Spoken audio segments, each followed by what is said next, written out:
Well, it's been a little while, but it's about time to get back out here in the garage and do some work. Uh, Been recovering from the surgery. Had the shoulder replacement done and a bone graft in my upper arm. It was a little rough. Still feeling a little weak, but figure I might recover a little faster out here in the garage. So stuff's been going pretty good. I've been trying to get out here and do a little bit of stuff. I've been concentrating on the Karmann Ghia motor here. And I got some of the stuff for the fuel system yesterday. The low pressure regulator and gauge. We were going to use some neoprene line on this, but I'm going to go ahead and order the 2 fittings for the carburetors there and put all braided hose on this and make it as nice as I possibly can. It's not a big rush. The car still needs to get finished. I know he wants to fire this up, but being that this is going to go out to the West Coast, the car is, and get some work done on it, I want the motor to be as nice as possible. It's a little motor, but the motor can still be really nice. So I got the coil mounted. Typically, you know, they mount the coil on the fan housing there, and it just looks bad. The other option is you can mount it on the car somewhere, firewall, or the engine compartment. I put this one right behind the carburetor over here. It's out of the way. Bolts right down, and it's hidden completely. So that cleans up the fan housing a little bit. And then I'll mount the fuel system behind the fan housing so it's nice and clean. I need to get one more breather line. This is just in here temporarily. I'll run a A&N fitting in here and a nice braided hose across the back and down out of that hole there, and that'll give me one more breather. I like to evacuate the case rather than the valve covers, you know.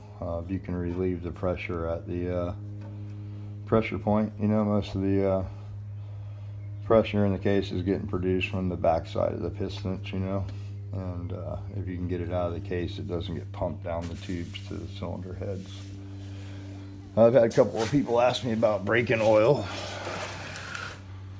And this is usually what I use. I used to use the Joe Gibbs driven oil, but it depends on the motor, on the clearances, you know, how the motor's set up. This motor is set up super tight. Normally on a, you know, more performance motor, the clearances are a little looser. And on a street motor or something that's going to, you know, last for a while, and try to get the bearing clearance a little tighter on something like this. It's not going to make huge power and lose the hydrodynamic wedge that the motor needs to live. So this is a good choice, the AMSOIL for break-in. I don't like to use synthetic oil after the break-in because the synthetic oil tends to not trap the heat as well as a conventional motor oil, and these engines are air-cooled, but they're also oil-cooled, and if you can't take the heat off the parts with the oil and get the hot oil to the oil cooler to get the heat off the motor, what you'll find is your oil temperature will go down when you put synthetic oil in the car, and your cylinder head temperature will go through the roof. And that's pretty much what I found every time that I test it. I know they do make some air-cooled synthetic oil for Harley Davidsons, and it seems to be a little bit better on the cylinder head temperature. But cylinder head temperature is what's going to be the life of the motor. Oil temperature, you know, it's critical. You don't want to get it too hot, but you know, the cylinder head temperature is where the if it's really high, it's telling you the tune-up's not right on the motor, and it's not going to live very long. I used to run really high cylinder head temperature. Let me grab this camera a little better. But anyway, I found a few tricks and my bus typically runs, I mean the hottest it'll get is about 220 on the cylinder head temperature, and that's with a 3 red box in it, you know, turning 4,800 RPM going down the interstate. So there are ways around that heat, you know, you just got to tune the motor. So that's what's going on with this.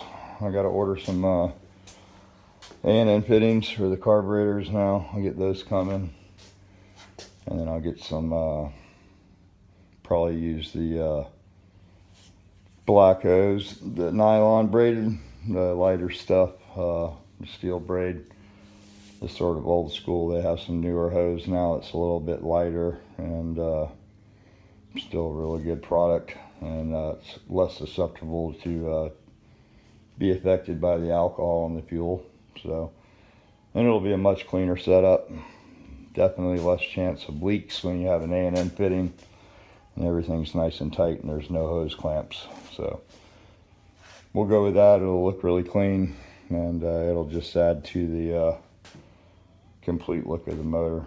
I've been trying to make this as nice as I possibly can for this car. So I could have polished the case, but I didn't get into it with that. That's probably, you know, would take, I would say probably 20-30 hours to polish the case. I'm doing one for my personal car, and it's a lot of work.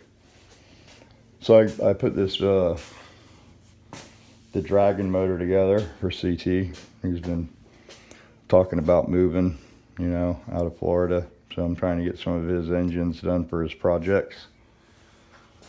And we've been talking about maybe doing the Karmann Ghia project, maybe doing the body work on it. I haven't committed to it yet. I don't know. We're gonna go over there and take a look at it, and, you know, come up with something reasonable.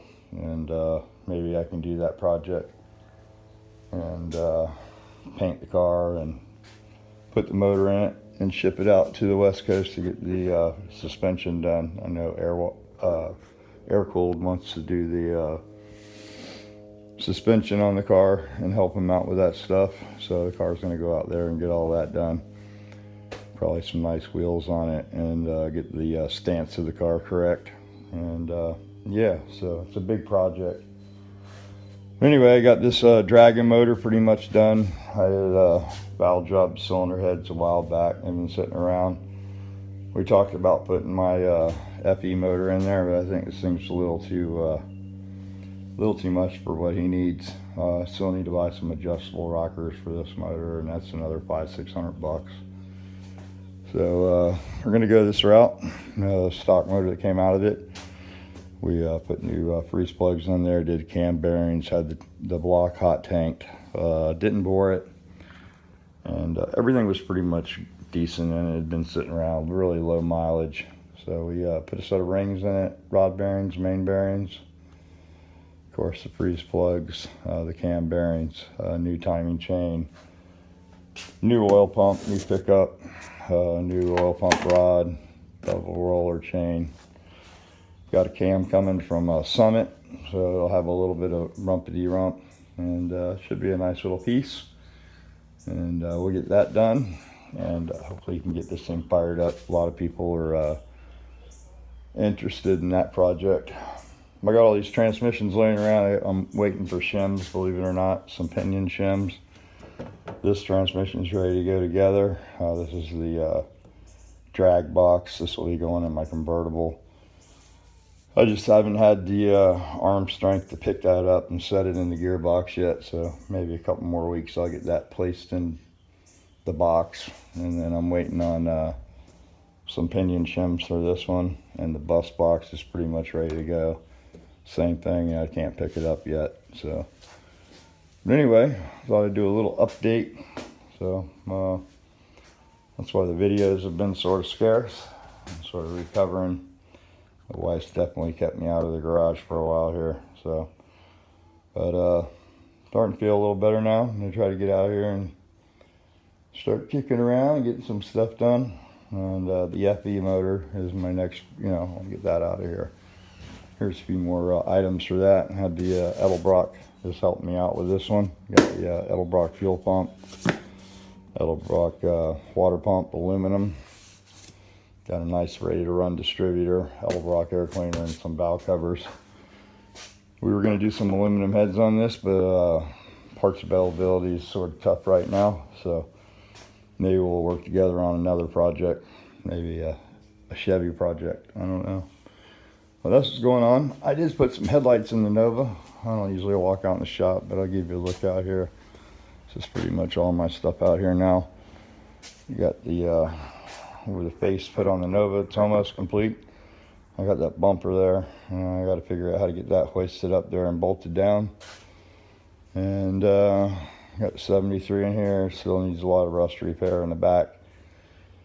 I've been thinking about cutting this car up and putting it on a rail chassis. I have a sand rail out there, and they make it harder and harder to title these things, you know. But if I use this car technically, I could just go get my tag, and if I wrap the car around the sand rail, it would technically be a 73 Volkswagen.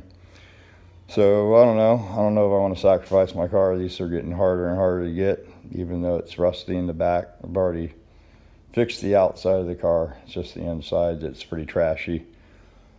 It needs heater channels, and you know, it's a big project to make it really nice. This is my convertible.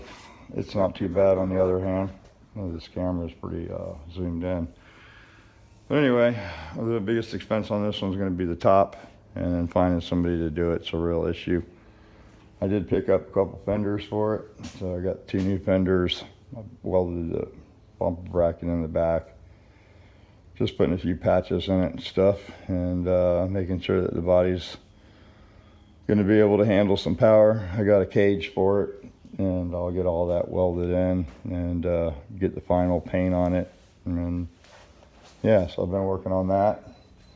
And then we got CT's Type 4 motor here. He needs to pick this up. I don't know what's going to happen to this or where it's going. But that's ready to go. He's got a 2-liter he's going to bring. I have to build for him for another 914 he has. This is a 1.7, and went back pretty much stock with the bore and stroke on this. It had some big bore cylinders on it. The compression was way too high for the floor to heat. So this is pretty much a stock setup now with a webcam, web valve train. I didn't do any port work on the heads or anything. It's got dual carbs.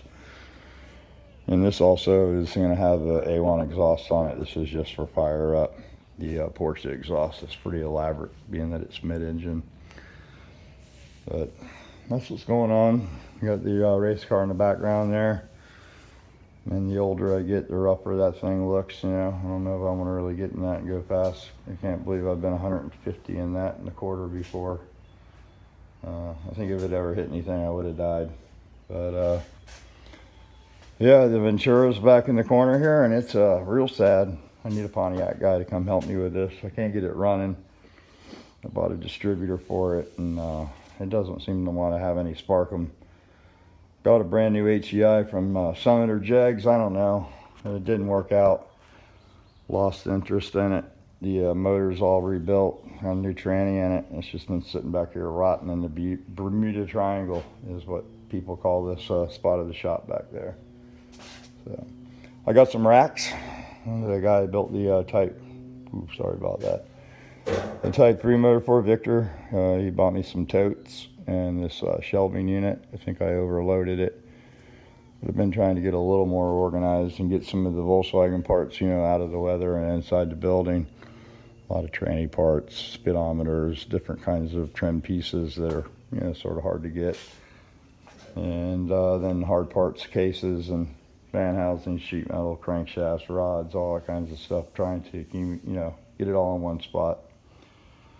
All right, I'm rambling.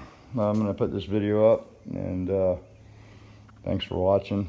And we'll try to get back out here and make some stuff happen. No promises, though.